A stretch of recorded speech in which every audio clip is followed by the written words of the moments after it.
எல்லாருக்கும் வணக்கம். Cheese kitchen click பண்ணதுக்கு ரொம்ப நன்றி. ஸோ இன்றைக்கி சீஸ் கிச்சன் சேனலில் வந்து முருங்கைக்காய் தொக்கு தான் பார்க்க போகிறோம்.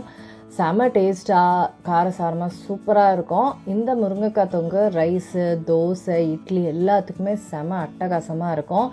ஸோ இந்த தொக்கை நான் எப்படி செஞ்சேன் அப்படின்னு பார்க்கறதுக்கு முன்னாடி மறக்காமல் சீஸ் கிச்சனுக்கு சப்ஸ்கிரைப் பண்ணுங்கள், லைக் பண்ணுங்கள், உங்கள் நண்பர்களுக்கும் வீடியோ ஷேர் பண்ணி விடுங்க. இப்போ வாங்க வீடியோக்குள்ளே போகலாம்.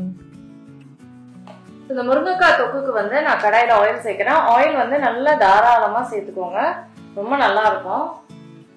இந்த ஆயிலில் நான் வந்து கடுகு சேர்க்கிறேன். கடுகு வந்து வெடிக்கிட்டோம். கடுகு வந்து வெடிக்க ஆரம்பிச்சிருச்சு. இப்போ இதில் வந்து சின்ன வெங்காயம் வந்து பாதியாக நறுக்கியிருக்கேன், அதை ஆட் பண்ணுறேன்.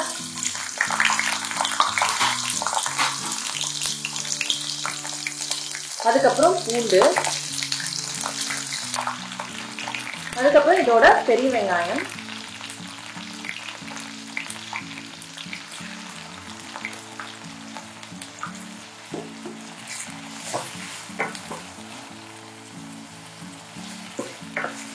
இப்போ இது எல்லாத்தையுமே வந்து நல்லா வதக்கிக்கணும்.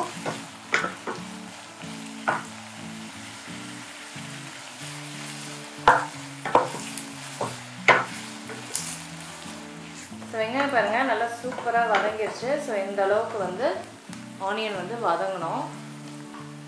அடுத்தது தக்காளி நிறைய சேர்த்துக்கணும். தக்காளியோட நான் மசாலாலாம் ஆட் பண்ணிக்கிறேன். சில்லி பவுடர் ஆட் பண்ணுறேன், சாம்பார் பொடி, கொரியண்டர் பவுடர், மஞ்சள், கல்லுப்பு, பெருங்காயம். இப்போ இது எல்லாத்தையுமே நல்லா மிக்ஸ் பண்ணிக்கணும். மிக்ஸ் பண்ணிவிட்டு லோ ஃப்ளேமில் எண்ணெய் பிரிகிற அளவுக்கு நம்ம நல்லா இதை குக் பண்ணணும். ஸோ தக்காளியும் நல்லா மசியணும், எண்ணெயும் வந்து பிரிஞ்சு நல்லா தொக்கு பதத்தில் வரணும். பாருங்க எண்ணெய் பிரிஞ்சு சூப்பராக திக்காக தொக்கு அளவுக்கு வந்திருக்கு. இப்போ இதில் வந்து முருங்கைக்காய் சேர்க்குறேன். அதுக்கப்புறம் முருங்கைக்காய் குக் பண்ணோம் இல்லைங்களா, ஸோ தண்ணி சேர்க்குறேன். எல்லாத்தையும் நல்லா மிக்ஸ் பண்ணிக்கலாம்.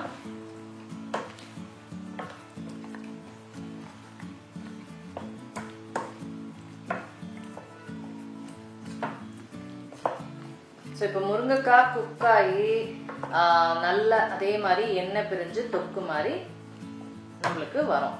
சரிங்களா? ஸோ முருங்கைக்காய் தொக்கு ரெடி ஆயிடுச்சு. நீங்களே பார்க்குறீங்க மேலெல்லாம் எவ்வளோ அழகாக எண்ணெய் பிரிஞ்சு சூப்பராக இருக்குது பார்க்க. ஸோ இதை வந்து நான் நல்லா சூடு சாதத்துக்கு போட்டு சாப்பிட போகிறேன். நல்லா சூப்பராக வந்திருக்கு பாருங்க முருங்கைக்காய் தொக்கு.